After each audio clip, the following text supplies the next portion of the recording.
अभी परिचित नहीं हूँ और आज हम गर्व के साथ कह सकते हैं कि 7 महीने के अंदर माननीय प्रदेश अध्यक्ष ने इतनी मेहनत और शिद्दत से काम किया।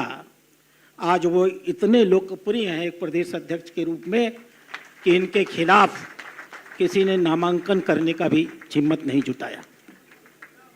आप इसके लिए बहुत बहुत बधाई के पात्र हैं।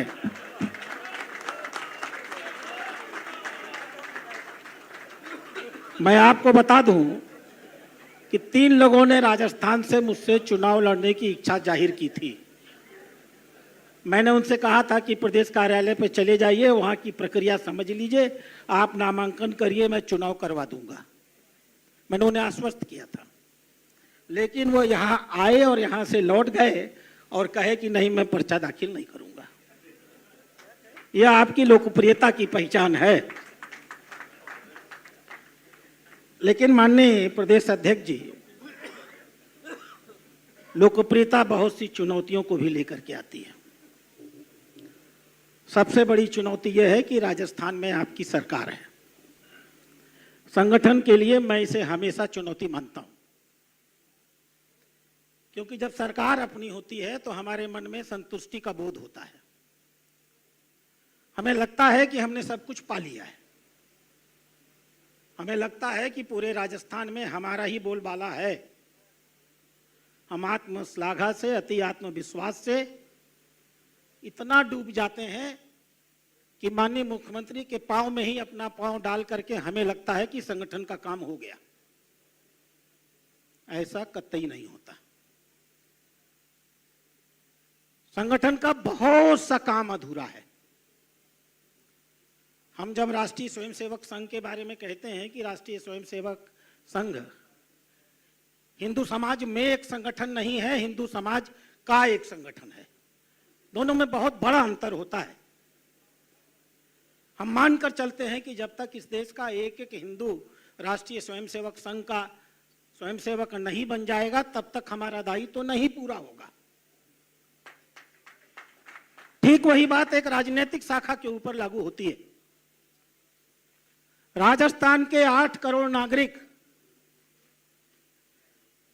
इस राजस्थान का हर नागरिक जब तक भारतीय जनता पार्टी का समर्थक नहीं बन जाए, भारतीय जनता पार्टी का मतदाता नहीं बन जाए, तब तक हमारा काम पूरा नहीं होगा। इसलिए हमारे पास चुनौती है। हम लोग जब दिल्ली में संगठन शास्त्र पढ़ते हैं तो हम लोग को बताया जाता है, सक्रिय विरोधी को निष्क्रिय विरोधी बनाना, निष्क्रिय विरोधी को निष्क्रिय समर्थक बनाना और निष्क्रिय समर्थक को सक्रिय समर्थक बनाना। यह हमारा लगातार चलने वाला अभियान है और हमें यह नहीं भूलना चाहिए कि 11 लोकसभा की सांसद हमारे पास नहीं है। हमें यह नहीं भूलना होगा कि आज भी विपक्ष में कुछ विधायक बचे हुए हैं। हमें गुजरात जैसी स्थिति पैदा करनी होगी, जहां जिस तरह गुजरात में विपक्ष नहीं होता, हम राजस्थान में वो स्थिति पैदा करके लाएंगे। मैं आंकड़े देख रहा था। मानता हूं कि पिछला चुनाव कांग्रेस की रेजिम में हुआ था। बावजूद इसके सत्य ही है कि मतदान तो जनता करती है और जनता हमारे सामने एक चुनौती दे रही है। जनता हमको लक्ष्य दे रही है और जनता हमको संगठन को मजबूत करने का अवसर भी दे रही है। सच क्या है? 10 नगर निगमों में से 5 हमारे पास हैं, 5 नहीं है। 394 पार्षद हमारे पास है नगर निगमों के, 347 नहीं है। परिषदों में 10 पार्षद हमारे पास हैं, 21 पार्षद नहीं है। परिषद के पार्षदों में 707 हमारे हैं, 815 नहीं है। पालिका के कुल वार्डों में, पालिका में कुल पालिका अध्यक्ष 100 कांग्रेस के हैं, 49 हमारे हैं और सदस्यों में 1574 हमारे हैं, 1901 हमारे नहीं है। यही स्थिति ग्रामीण क्षेत्र की भी है। पंचायत वार्डों में 2863 वार्ड हमारे हैं, 3004 उनके हैं। 143 प्रधान हमारे हैं, 180 उनके हैं। यही हमारी चुनौती है। मैं गुजरात अभी गया था। गुजरात भी चुनाव के संदर्भ में माननीय विजय जी रूपानी जी, मैं जाता हूं संगठन पर्व के कामों को लेकर के।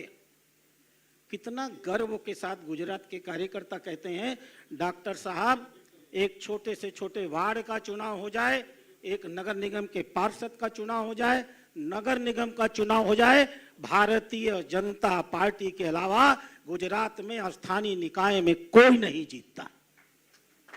और यही हमारी चुनौती है। गुजरात हमारे लिए लक्ष्य होगा। हम गुजरात का मुकाबला करेंगे। पंचायत का चुनाव बहुत दूर नहीं है और इसलिए संगठन का काम बहुत बड़ा है। संगठन को एक एक जिले में पहुंचना होगा, एक एक गांव में पहुंचना होगा, एक एक वार्ड में पहुंचना होगा, अच्छे और समर्पित प्रत्याशियों को लेकर के पहुंचना होगा और हमें यह सुनिश्चित करना होगा कि हम इतनी ऐतिहासिक संख्या में अपने जनप्रतिनिधियों को पार्षद के चुनाव में, लोकल स्थानीय निकाय के चुनाव में दे के भेजे कि दिल्ली भी कहे कि हाँ, इस राजस्थान में भजन लाल शर्मा यहाँ का मुख्यमंत्री है। ये हमारी लड़ाई है। इतना मजबूत हमारे पास संगठन है, इतनी बड़ी संख्या में कार्यकर्ता है और काम करने वाला मुख्यमंत्री है और मुख्यमंत्री के साथ सहयोग करने वाली हमारी बहन वसुंधरा जी है। लोग कुर्सियों से हटते हैं तो उनका नाम खत्म हो जाता है, कोई नाम लेने वाला नहीं होता। हम गर्व के साथ कह सकते हैं 1918 के बाद से माननीय वसुंधरा जी मैडम मुख्यमंत्री नहीं है, लेकिन आज भी पूरे राजस्थान में आपकी लोकप्रियता है और आपने तय किया है कि हम कदम से कदम मिला करके भजन लाल जी के हाथों को मजबूत करेंगे। इसलिए मित्रों, हम सबको एक नए यज्ञ की तैयारी करनी है। इस तैयारी को हम आज से ही शुरू करने जा रहे हैं। सभी जिलाध्यक्षों की 3 बजे बैठक होगी। मैं और नवनिर्वाचित प्रदेश अध्यक्ष उस बैठक में बैठेंगे और किस प्रकार से, जैसे हम लोगों ने एक अच्छे अध्यक्ष को चुना है, हम सारे जिलाध्यक्षों को जानते हैं। बहुत ईमानदारी के साथ मदन जी ने टीम बना करके, 5 लोगों की टीम बना करके बहुत ईमानदारी के साथ अध्यक्षों का चयन करने का काम किया है। हमें जिला समितियां बनानी है, हमें मंडल समितियां बनानी है और जितनी अच्छी, जितनी समर्पित ये समितियां हम बना लेंगे, स्थानीय निकायों के चुनाव में हम उतनी मजबूती से जीतने की स्थिति में होंगे। आप इस चुनौती को लेने के लिए तैयार हैं क्या? जोर से बोलिए, भारत माता की।